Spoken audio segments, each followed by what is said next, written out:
नमस्कार, मैं हूं अनुपम। इस वक्त के बुलेटिन के साथ मुख्यमंत्री योगी आदित्यनाथ ने बड़ी बैठक आज बुलाई है।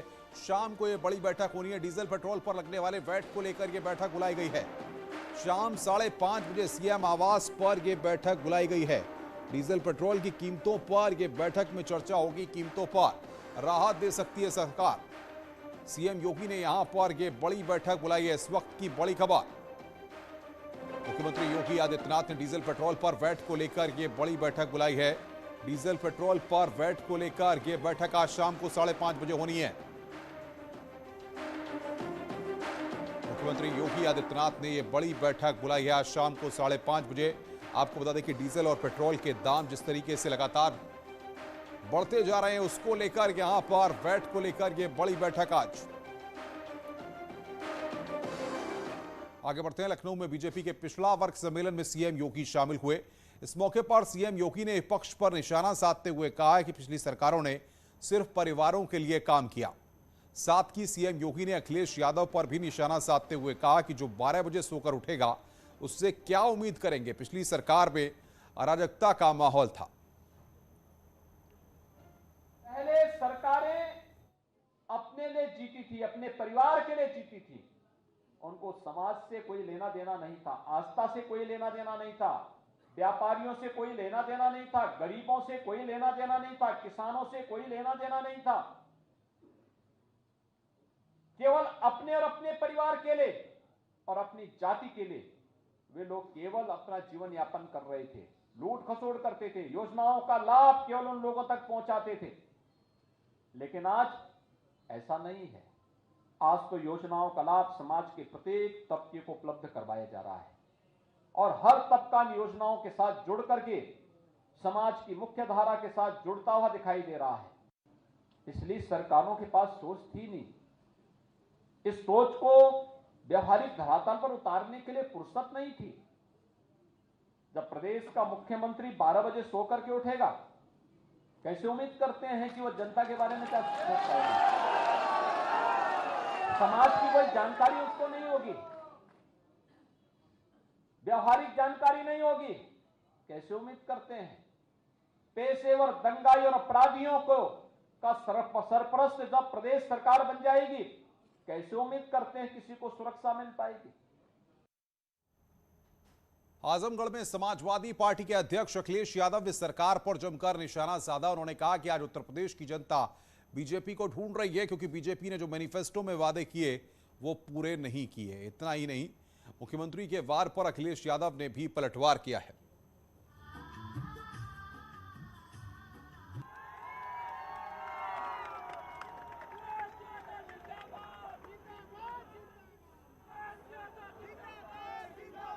ये जो हमारे बाबा मुख्यमंत्री जी बहुत चिंतित हैं कि कौन आ रहा है। ये जो हमारे बाबा मुख्यमंत्री जी बहुत सोच विचार में पड़ गए हैं। हमें नहीं बताना है, हमें नहीं बताना कौन आ रहा है, लेकिन समाजवादी लैपटॉप खोलेंगे हमारे बाबा मुख्यमंत्री जी तो उन्हें दिखाई दे जाएगा कि कौन आ रहा है। और वो लैपटॉप इसलिए नहीं खोलेंगे, वो लैपटॉप नहीं चलाएंगे, वो लैपटॉप नहीं चलाएंगे क्योंकि उन्हें लैपटॉप चलाना नहीं आता है। और अगर लैपटॉप चलाना आता होता तो लैपटॉप बट रहे होते।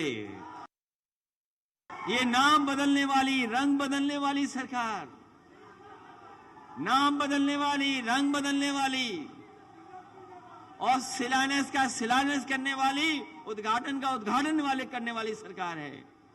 और मैं आजमगढ़ के लोगों से कहूंगा कि लखनऊ मत जाना। जरूरी नहीं जिस नाम से आप जाएं लखनऊ से उसी नाम से वापस आ जाएं। वहां जो बैठे हैं उनका विकास ही नाम बदलना है। खबर सहारनपुर से, जहां पर देवबंद के नागल थाना क्षेत्र की रहने वाली एक युवती को फेसबुक पर दोस्ती करने की कीमत अपनी जान देकर चुकानी पड़ी। युवती को छत्तीसगढ़ बुलाकर जहरीला पदार्थ खिलाकर उसकी हत्या कर दी गई। पोस्टमार्टम के बाद परिजनों ने युवती के शव को गांव में लाकर अंतिम संस्कार कर दिया। फिलहाल पुलिस अब मामले की जांच पड़ताल में जुट गई है। देखिए, ये आज से 10-12 दिन पहले की वो है, जब ये लड़की जो है अपने घर से छत्तीसगढ़ के लिए निकली थी। इनके परिजनों ने जो है अभी 2-3 दिन पहले आके इसकी गुमशुदगी दर्ज कराई और उसके बाद हम लोगों को और इनके परिजनों को छत्तीसगढ़ से ये सूचना मिली कि वो लड़की की वहाँ पर मृत्यु हो गई है। उसी लड़की का जो पोस्टमार्टम वहीं से हुआ है और आगे कार्रवाई भी वहीं से होगी। हमारे यहाँ पर हमारे परिजनों से बात हो गई है, उनको हमने समझा दिया है और उसका अंतिम संस्कार करके सब जो है व्यवस्था शांतिपूर्वक है। ठीक।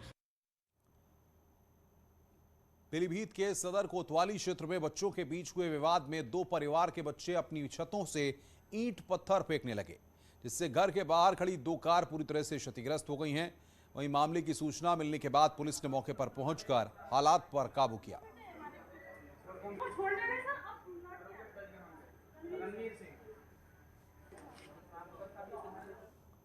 कोरोना वायरस की तीसरी लहर को रोकने के लिए देश में बड़े स्तर पर टीकाकरण अभियान चलाया जा रहा है, लेकिन महाराष्ट्र के अहमदनगर में अब कुछ जगहों पर महिलाएं टीका नहीं ले पा रही हैं।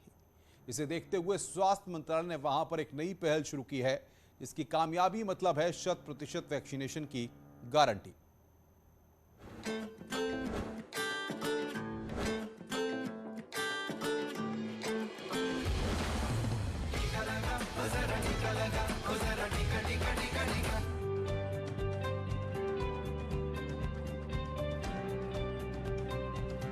महामारी इंसान का न रूप देखती है, न रंग, न वो पुरुष और महिलाओं में फर्क करती है और न ही देखती है अमीरी और गरीबी का फर्क। ये बात अब लोगों को अच्छे से समझ आ गई है।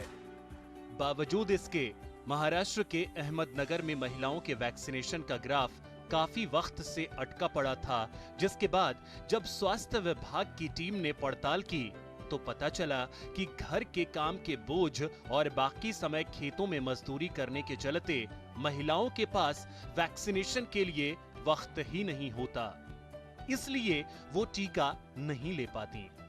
जिसके बाद अब स्वास्थ्य विभाग की टीम ने सिर्फ महिलाओं के लिए स्पेशल वैक्सीनेशन ड्राइव शुरू किया है और इसकी शुरुआत सावल विहीर जैसे इस छोटे से कस्बे से की गई है। यहाँ पे आज तक 14,000 वैक्सीनेशन हुए हैं। हाँ, उसमें हम लोग ने स्पेशल ड्राइव लेके जो महिलाएं वंचित रहती थी उनके लिए स्पेशल ड्राइव लेके हम लोग ने यहाँ पे मैं और मेरा स्टाफ जो कि यहाँ पे वैक्सीनेशन करते हैं।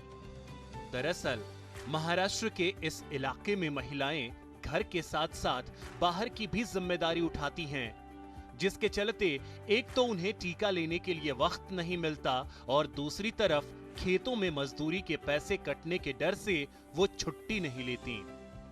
उस पर रही सही कसर वैक्सीन के बारे में फैली अफवाहों के डर से है।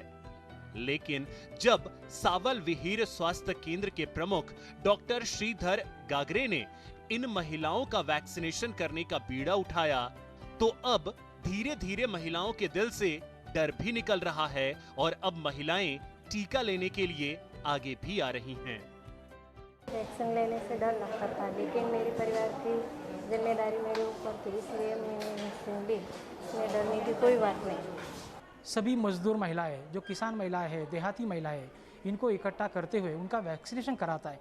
हालांकि महिलाएं वैक्सीनेशन से डरती है, लेकिन यहाँ के कर्मचारी डॉक्टर उनको वैक्सीनेशन कराने के लिए प्रोत्साहित करते हैं, जो कि अपने आप में एक बड़ी बात है। सुनील दबंगे, न्यूज़ 18, अहमदनगर।